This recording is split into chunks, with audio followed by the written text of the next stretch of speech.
Good morning, everyone. We're going to start our new chapter of civics, that is chapter 1, Need for Laws of 8th class. So before starting the chapter, I would like to tell you about the meaning of laws. What do you mean by law? So laws are particularly the rules that have been formulated in the society, जो rule society बनाती है, and that is governed efficiently. उसको कोई तोड़ नहीं सकता है, rules को सबको follow करने होते हैं. Such rules are called as laws. Okay. Whenever laws are formed in a society, they are formulated on a general basis, ठीक है, and general consciousness that usually are recorded in a written form. जब भी हम rules को एक written form में लिख देते हैं ताकि वो सोसाइटी के लिए बेनिफिशियल हो, ठीक है, तो ये सारे रूल्स मिला के, ये सारे लॉज मिला के कॉन्स्टिट्यूशन बनाता है. और कॉन्स्टिट्यूशन हमारे लिए बहुत इंपॉर्टेंट है. What is exactly constitution? Constitution एक सर्टेन सेट ऑफ रूल्स हैं जो जो भी कंट्री का पार्ट है, जो भी पर्सन कंट्री का पार्ट है, उसको वो फॉलो करने हैं. अगर वो फॉलो नहीं करेगा, कोई भी ऐसा पर्सन जो फॉलो नहीं करेगा, तो वो एक पनिशेबल ऑफेंस हो जाता है.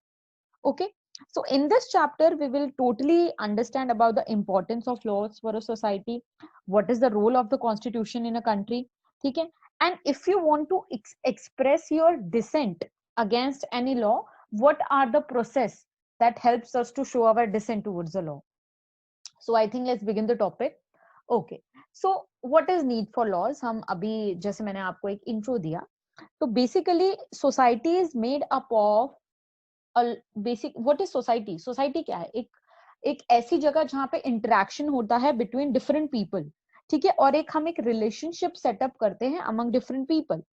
तो वो रिलेशनशिप मेंटेन करने के लिए हमको लॉज की बहुत जरूरत है, ठीक है.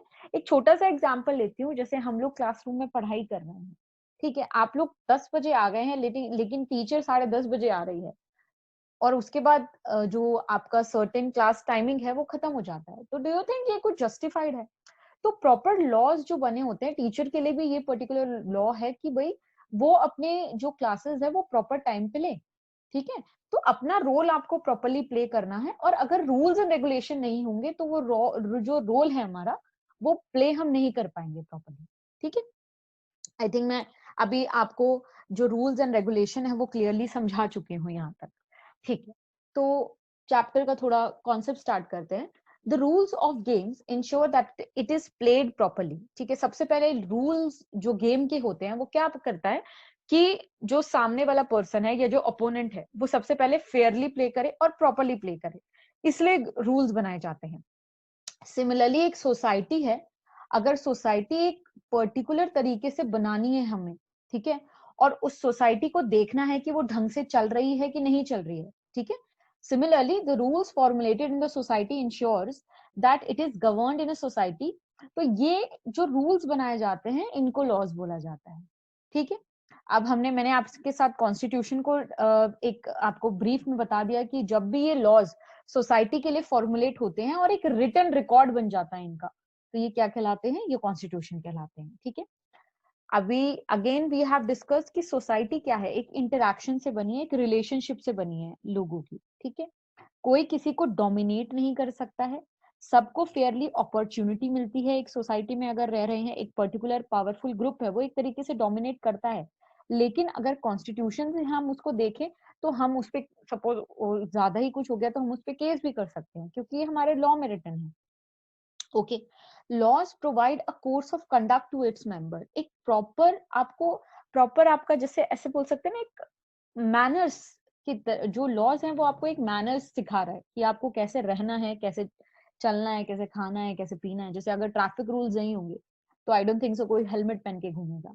सो this is basically need for laws. ये आपकी प्रोटेक्शन के लिए है. Okay, they guide on what should be done. They guide is basically कि क्या हमें करना चाहिए, क्या नहीं करना चाहिए. अगर रूल्स नहीं होंगे, लॉज नहीं होंगे, तो एक दूसरे के मारते फिरेंगे हम लोग, ठीक है. तो हमको एक जो ये लॉज हैं ये एक काइंड ऑफ कॉन्शियसनेस देता है कि अगर हम ऐसा करेंगे तो ऐसा हो जाएगा, ठीक है. तो ये सारी चीजें, और ये किस लिए बनाए गए हैं laws? This are basically made for the welfare of everyone in the society. जो भी इस सोसाइटी में रहता है उसके वेलफेयर के लिए ये लॉज बनाए गए हैं. It is basically form for the betterment of everyone, ठीक है. हर एक सोसाइटी ग्रो करे, ठीक है. जब वो लॉ एंड ऑर्डर को मानेंगे तो सोसाइटी प्रॉपरली ग्रो करेगी। ओके, तो हमारी कॉन्स्टिट्यूशन ने अलग अलग सर्टेन लॉज बनाए हैं ताकि जो सोसाइटी है वो थोड़ी सी अच्छे, ठीक है, एक बेटर कोड ऑफ कंडक्ट में रहे। जो जितने भी इल ट्रीटमेंट्स हो रहे हैं या डिस्क्रिमिनेशन हो रहा है, ये सारे खत्म करे गए हैं through the formation of different different act, through the formation of different different laws. ठीक है,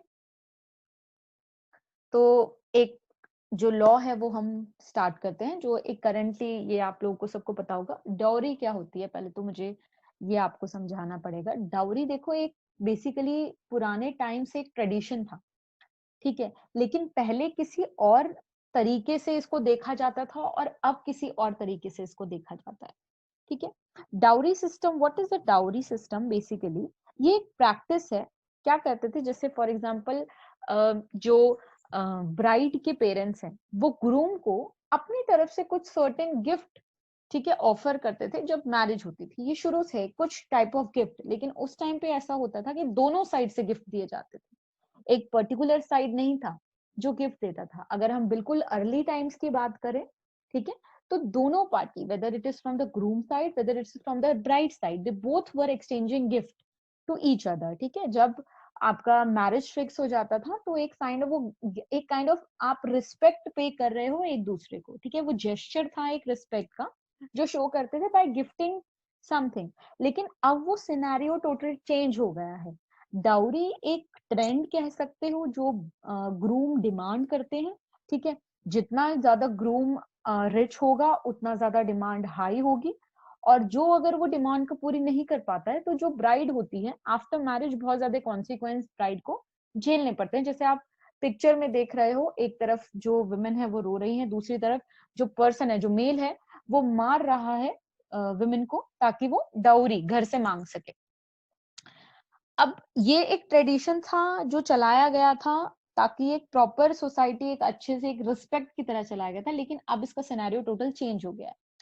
तो पहले डाउरी के लिए इतना ज्यादा प्रॉब्लम नहीं होता था, लेकिन अब डाउरी के लिए बहुत ज्यादा प्रॉब्लम होती है। तो इसके रिगार्डिंग लॉ बनाना पड़ा, रूल बनाना पड़ा। जब ये केसेस ज्यादा हुए तो इसके लिए रिगार्डिंग इसके लिए रूल बनाना पड़ा। ओके, तो हमारा डाउरी प्रोहिबिशन एक्ट आया 1916 में। ठीक है, 1916 में government of India passed a law that prohibited the demand, payment and acceptance of dowry in the society। ठीक है, तीनों चीजें, आप अगर डिमांड कर रहे हैं, आप पे कर रहे हैं, या आप एक्सेप्ट कर रहे हो, तीनों चीजें क्या है, एक काइंड ऑफ बैन कर दी गई, प्रोहिबिट कर दी गई। लेकिन इसके बावजूद भी ज्यादा केसेस आ रहे थे ऐसे, इससे कुछ फायदा नहीं हुआ जो 1916 में ये लॉ पास किया गया। तो 1981 में अगेन इस लॉ को और स्ट्रेंथन किया और इसको एक पनिशेबल ऑफेंस बनाया, कि अगर सपोज कोई डाउरी पाते हुए पकड़ा या कोई देते हुए पकड़ा तो उसको सर्टेन अमाउंट, कोई पनिशमेंट, वो एक पनिशेबल ऑफेंस है, आपको कितना, एक सर्टेन अमाउंट ऑफ जो भी पेमेंट है वो देना पड़ेगा। और 1986 में ये फिक्स कर दिया गया कि भाई अगर कोई ये सर्टेन चीज जो डाउरी है वो करते हुए पकड़ा गया तो उसको 5 इयर्स के लिए प्रिजन में वो जा सकता है, और साथ ही साथ या फिर 15,000 रुपीज का उसको फाइन पे करना पड़ेगा। ठीक है, लेकिन इसके बावजूद भी हम देखते हैं कि बहुत सारे ऐसे केसेस आ रहे हैं जिसमें जो गर्ल है उसको, जो ब्राइड है बेसिकली, उसको जला दिया जाता है, उसको मार दिया जाता है। आजकल डिवोर्सेस इसलिए हो रहे हैं क्योंकि जो डाउरी है वो ढंग से नहीं दे पाए। मैंने फ्रेंड्स के साथ एक्सपीरियंस किया है जो विद इन 6 मंथ ही कुछ ना कुछ डिमांड रख देते हैं। तो ये चीजें रुकनी चाहिए। ठीक है, अब 1986 में हुआ होगा, अगर सपोज ये और ज्यादा, अब इसको और ज्यादा स्ट्रेंथन करने के लिए और ज्यादा जो जेल का टाइम है, जैसे हमारा जो प्रेजेंट टाइम पीरियड था वो 5 इयर्स था 1986 में, वो और बढ़ गया है। तो ये क्या है, ये जो ऐसे डिफरेंट डिफरेंट लॉ बनाए जाते हैं सोसाइटी में ताकि लोग ढंग से एक प्रॉपर तरीके से, ठीक है, सोसाइटी में रहे। इसके बाद आते हैं हम कॉन्स्टिट्यूशन ऑफ इंडिया पे। Constitution of, what is constitution? अभी मैंने आपको स्टार्टिंग में, बिल्कुल बिगनिंग में ये समझाया था कॉन्स्टिट्यूशन क्या है। Constitution is a set of written rules and fundamental principle according to which a country is governed, एक सर्टेन सेट ऑफ प्रिंसिपल्स हैं, रूल्स हैं, जिससे कंट्री का प्रॉपर फंक्शनिंग होता है, ठीक है। अगर ये रूल सेटअप नहीं होंगे तो बहुत प्रॉब्लम हो जाएगी कंट्री में रहने के लिए, क्योंकि लोग कुछ भी चीज फॉलो नहीं करेंगे, फिर किसी चीज का डर नहीं होगा। कोई भी किसी को, आपको दिखा, कोई भी किसी को मारता हुआ मिलेगा, ठीक है, कोई भी ट्रैफिक रूल फॉलो करता हुआ नहीं दिखेगा। तो ये सर्टेन कॉन्स्टिट्यूशन में रिटन रूल्स हैं जो सभी जो कंट्री के मेंबर हैं, सपोज इंडिया के जितने भी जो पीपल जो रह रहे हैं इंडिया में, उनको फॉलो करना है। ओके, अगर वो फॉलो नहीं करेंगे तो उनके लिए सीवियर पनिशमेंट, हम ऐसे बोल सकते हैं कि वो हो सकती है। It took 2 years 11 month and 18 days to complete, ठीक है। कितना टाइम लगा था हमको कॉन्स्टिट्यूशन को कंप्लीट करने में? 2 years 11 month and 18 days. The law is to be followed by the country. These rules define the fundamental nature of the society. ये जितने भी रूल्स हैं, जितने भी लॉज हैं, ये एक सोसाइटी का नेचर बना के रखती है कि सोसाइटी कैसे चलेगी, क्या नेचर होगा। अगर लॉ स्ट्रिक्ट नहीं होंगे तो सोसाइटी एक हार्मफुल सोसाइटी भी बन सकती है। और अगर यहीं पे लॉ स्ट्रिक्ट होंगे तो सोसाइटी एक प्रॉपर तरीके से काम करेगी। आई थिंक आपको समझ आ रहा है टॉपिक, आप लोग समझ पा रहे हैं। The rule of law refers to supremacy of the law in the country. जो हमारे कॉन्स्टिट्यूशन में लॉज रिटन है, वो एक चीज बताते हैं, वो चीज है कि लॉ सुप्रीमेसी है, लॉ से बढ़कर कोई नहीं है, ठीक है। अगर लॉ कोई नहीं मानता है तो उस पे सिवियर एक्शंस लिए जा सकते हैं। तो सुप्रीमेसी किसकी है? लॉ की। चाहे कोई भी बड़ा सुपरस्टार हो, चाहे कुछ भी हो, ठीक है, कोई भी बड़ा आदमी हो, कोई भी सबसे रिचेस्ट मैन ही क्यों ना हो अपनी कंट्री का, अगर वो कोई क्राइम करेगा, अगर वो कोई लॉ तोड़ेगा, तो उसको पनिशमेंट जरूर मिलेगी, ठीक है। ओके, तो लॉ बेसिकली मैंने आपको बता दिया कि डिफरेंट डिफरेंट लॉज हैं, ओके, पर्टिकुलर रिलीजन से रिलेटेड, यहाँ के जैसे सीनियर सिटीजन से रिलेटेड, हर एक चीज के डिफरेंट डिफरेंट लॉज हैं। अभी हमने एक डाउरी प्रोहिबिशन एक्ट पढ़ा, वो भी तो एक लॉ है, ओके। ओके, अब करते हैं हम अनटचेबिलिटी, ठीक है। सबसे पहले अनटचेबिलिटी क्या होता है? Untouchability is basically discrimination on the basis of caste system, इसको बोलते हैं हम अनटचेबिलिटी। आपको पता है हमारी सोसाइटी टोटल 4 पार्ट्स में डिवाइडेड थी। अगर हम अर्लियर इंडियन सोसाइटी की बात कर रहे हैं तो वो है ब्राह्मण, क्षत्रिय, वैश्य, शूद्र, जिसमें शूद्रास के साथ बहुत बुरा व्यवहार होता था, जिसको हम शेड्यूल्ड कास्ट और शेड्यूल्ड ट्राइब भी कंसिडर करते हैं अब। और अभी तक इतना ज्यादा डिस्क्रिमिनेशन होता है कि आप नॉर्मल लाइफ में देखोगे कभी तो हर चीज में आप कुछ ना कुछ में देखोगे कि डिस्क्रिमिनेशन होता है। तो ये अनटचेबिलिटी को हटाने के लिए, थोड़ा सोसाइटी को डेवलप करने के लिए अगेन एक लॉ बनाया गया, ओके, वो है untouchability act 1955। According to Article 17, there was abolition of untouchability, ठीक है। अनटचेबिलिटी को अबॉलिश किया गया 1955 में, पार्लियामेंट ने इनेक्ट कर दिया था ये लॉ अनटचेबिलिटी का। और यहाँ पे बेसिकली डिस्क्राइब कर दिया गया था कि अगर कोई पर्सन डिस्क्रिमिनेट करता पाया, ठीक है, या फिर इफ द सोसाइटी, मतलब it is prohibiting the society to discriminate on the basis of class, caste, gender, religion, place of birth, etc., etc., color, you can say everything.